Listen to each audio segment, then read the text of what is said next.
Conunizza è una coroncina di fiori che portano, ho visto anche qui ci sono tante signore belle che portano sulla testa, e quindi io ho raccolto i migliori talenti dalla Romania e oggi vi presenteremo con grande piacere. Este o cunună de copii, nu numai din România, ci și din Republica Moldova, Bucovina. Eu i-am unit așa împreună și am făcut România mare. Il popolo romeno ha tante bellissime tradizioni, buon cibo e belle persone. Abbiamo una ricca cultura che vogliamo condividere con l'Italia e tutto il mondo.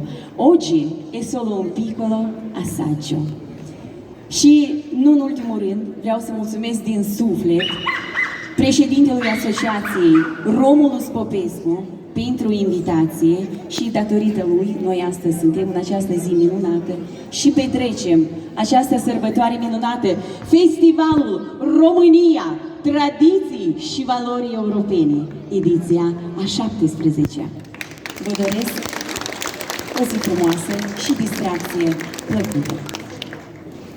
Siamo 1 ottobre 2023 alla festa dell'Associazione Romeni in Italia, a cui siamo felici di partecipare, che siamo felici di sostenere noi del gruppo Casa Totale.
Bravi!